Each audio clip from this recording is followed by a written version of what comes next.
day to you. This is Anagalactic on a Monday, February 9th, 2026. What you see over here is a Wikipedia page that's entitled The Eltanin Impact. Now you may not be able to see this inset image, so I'm going to quickly expand it. And I think you can see that that's the tip of South America. What you're looking at is the Atlantic Ocean, north and south, with the Eltanin Impact right off the coast of the tip of Chile in the Pacific side of that gap called the Drake Passage. Now you will see an image from an article that was published about this impact, which was just discovered relatively recently. It was discovered after the Chicxulub impact, which occurred in the present-day Caribbean Sea. The first image up here, which I'll simply expand so you can see it better, but I will interpret this for you. You can look this up, of course, yourself. T equals 1 hour shows an impact. You don't see any landmass, but in the second frame, I'm going to expand that again. It's over to the right. After 2.5 hours, this is the effectual radius of the megatsunami that occurred after that impact. In the lower frames, you will see the result after 5 hours here and 10 hours here. What I'd like you to notice is this surge in the upper right. You'll see it penetrating, and it does appear to have perhaps broken the Andean mountain chain, which is recognized as being geologically the same range as what is down here called the Trans-Antarctican mountain range. It looks like the megatsunami effect broke the chain and penetrated with a west to east surge.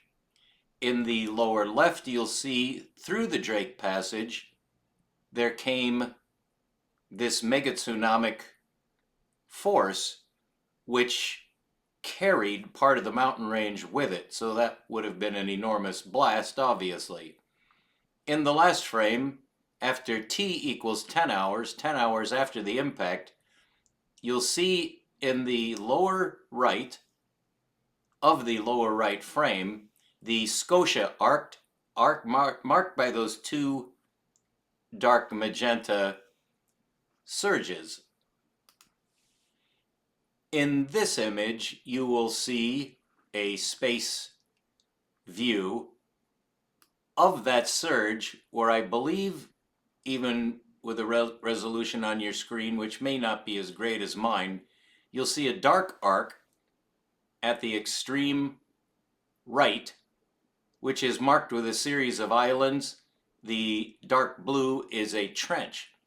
You'll see that there is a tongue that has passed through the Drake Passage and stops right about where this pointer is. Those are volcanoes. They're active volcanoes in an arc which parallels the arc of the trench on the leading edge. Plate tectonics does not perfectly account for this. This is the Scotia Plate, a minor plate in the series of tectonic plates that have been charted around the world.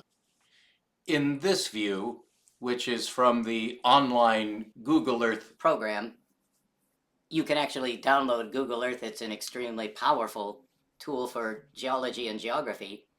You'll see very clearly the tongue that sticks out going from the Pacific on this side over to the Atlantic, which is basically right in here. But this apparently is the result of the Eltanin asteroid strike, estimated now to be on the order of 2 miles in diameter, which is quite a bit, quite enough to generate megatsunamis, according to the projections. However, it does look like this had a geophysical effect if indeed this tongue is the result of that impact, which is approximately right here at the extreme left of this space photograph, essentially.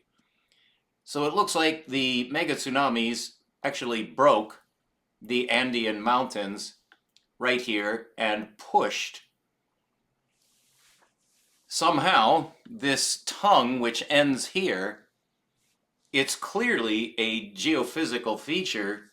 How this could happen is almost unimaginable. Now, in my own research, I had discovered this effect, this tongue, simply by using my own copy of Google Earth and observing this. This is in the direction of the circumpolar current from west to east. You'll see at the lower part of this image the tip of the Antarctic Peninsula, and basically right across from it, the tip of South America. It's obvious that the tip of South America makes an extreme bend as if it had been pushed from below into the west, where it snapped. And at the northern part of the Antarctic Peninsula, it also snapped. And directly through, on a fairly uniform diameter for this surge, it ends at this tongue, which is led by a deep sea oceanic trench, on the inside rim of which is a string of approximately 14 islands, all of which are volcanoes. This would have had to have happened extremely rapidly. In the diagram that you saw from an article published in Semantic Scholar, this is measured as having been the effect of just 10 hours after the asteroid strike. If indeed this was an asteroid strike, we're simply going to talk about what the evidence for that is besides what you see. It would exceed, or at least match, the Chicxulub impactor, which was discovered in my lifetime and is now considered to mark the Paleogene boundary, the KPG boundary as it has been acronymed. And that definitely had enormous effect. What it appears happened on the order of 10,000 years ago is that a large system of asteroids was generated from an explosion in the solar system in what is now the asteroid belt. This is a fairly new theory, and so far I only know that it is my theory. However, the idea of there having been a planet in between the orbit of Mars and Jupiter has been known for centuries. Kepler was one of the first to at least suggest such a thing, but there is an asteroid belt there which has never been explained.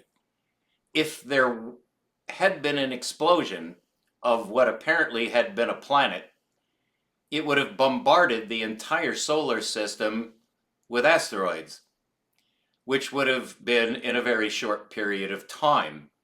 That would help us explain, for instance, why the four inner planets are peppered with an asteroid tsunami.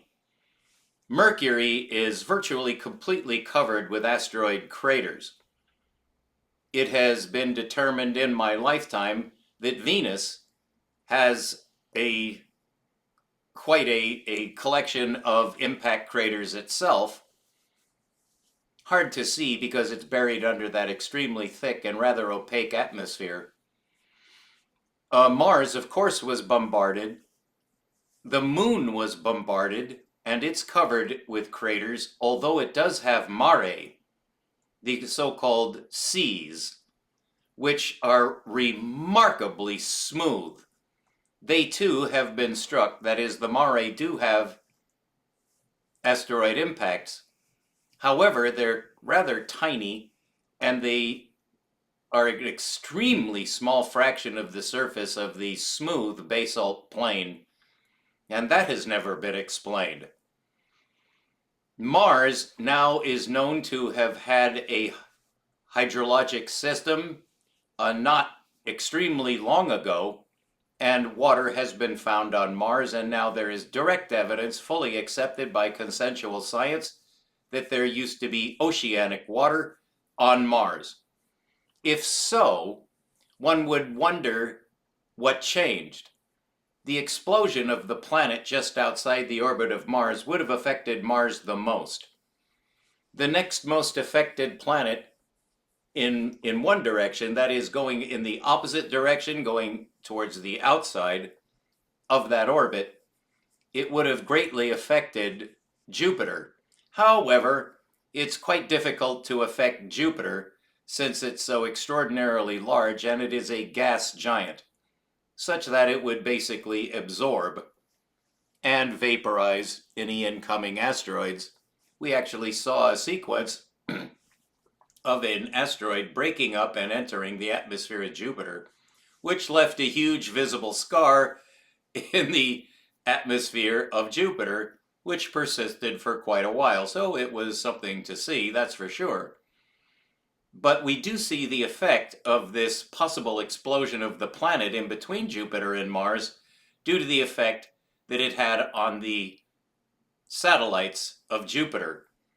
If you go further out to Saturn, which of course has a satellitic system as well, you do find, for instance, the rather inexplicable rings of Saturn, which could now have an explicable source, at least to a higher threshold of accuracy. Where did those rings come from? They're extremely ephemeral. They won't exist for very much longer in cosmic time, but they do rather attract our attention. But the planetoids, the satellites of Jupiter, are also affected by this bombardment of asteroids. The question from our point of view on Earth, how did this affect Earth? That leads us to this diagram up here, which shows that those asteroids that bombarded the entire solar system about 10,000 years ago left an effect on Earth. That is, the Earth was hit by some of those asteroids.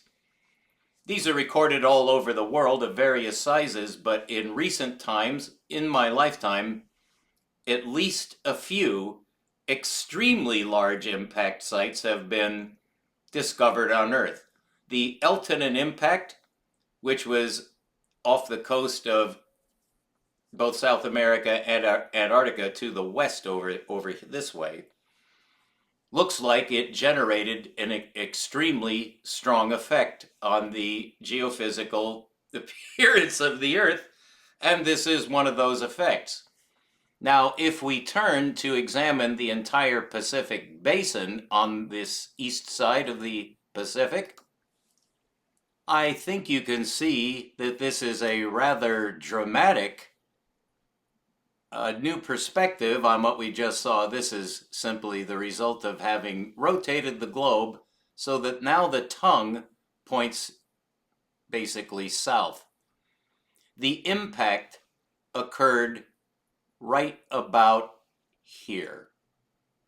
The effects of the tsunami have been registered all the way up the Chilean coast in quite a famous archaeological, I should say paleontological, or really geological research area of the effects of this megatsunami. The main effect, as you can see, is that it blasted a very hard to describe, very hard to really imagine, but it's clear that there is a pressure wave that ends at this arc, which, if it was only about a half a day that it took to make this breach, was by far the most cataclysmic event that ever occurred on Earth. Prior to this discovery, which was in this millennium, the previous shocking, absolutely earth-shaking, literally, discovery of the Chicxulub impactor actually changed our whole view of geology and the history of the Earth. because no one, up until the discoveries made by Walter Alvarez and his team, nobody knew that there actually had been a flood of the same exact description as that in Genesis. The question then, from another point of view, would be, how did anybody know that there had been a flood? There would have had to be somebody that saw it, but by definition, anybody who saw it was killed because it was an ecocidal strike. That's what we had thought. Now it turns out that 1 million SAR bomba strength strike in the Caribbean Sea from a 15-kilometer diameter bolide is now at least matched by what has been tentatively measured as a smaller strike. I suggest that it does not look like the Eltanin Impact was a smaller strike. They would have been virtually simultaneous because it was the result of a much larger bolide breaking up in the atmosphere, if indeed they both occurred at the same time. There is strong evidence that they did occur at the same time because of the level, that is the concentration in the impact site and the areas affected by the impact, of an extraordinary high concentration of iridium. This is in fact how the Alvarez team discovered the Chicxulub impactor, by finding the same levels of iridium in a sedimentary stratigraphic layer, extremely thin but quite pronounced even for its thinness, where the iridium concentration is simply inexplicable, except it is known that asteroids and comets have this high concentration of iridium. Now, where this bolide came from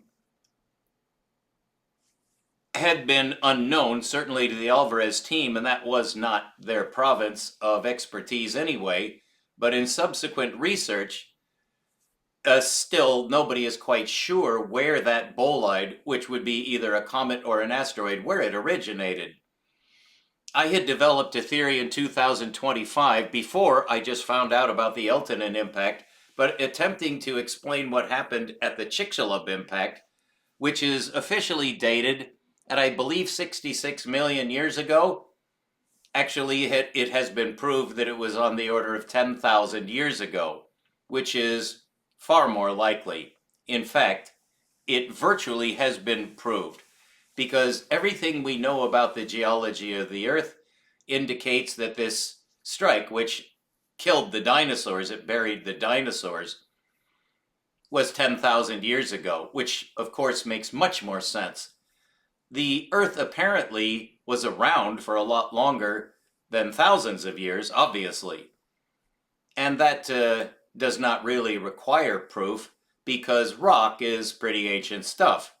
The Earth has been here for quite a while, but what has not been here for quite a while is the ecology, the life system on Earth. That is extremely recent. It's very difficult to explain how life appeared on Earth. Of course, you know what amounts to the propaganda that explains it, in the sense that we simply don't know, but you have to say something. If you want to be respected as a scientist, you have to guess. That's common and it's quite normal, but when your guess suddenly becomes law, then something seriously has gone wrong with science. So this is our 20-minute report on what I just discovered, the Eltanin, Eltanin impactor, on which there have been a few papers, certainly not enough, but it appears there was more than one strike that caused the global ecocidal flood. Thank you for tuning in to Anagalactic. We will now resume our series on the supermassive black hole and the force balance system of the universe that explains the quantum of gravity and so forth.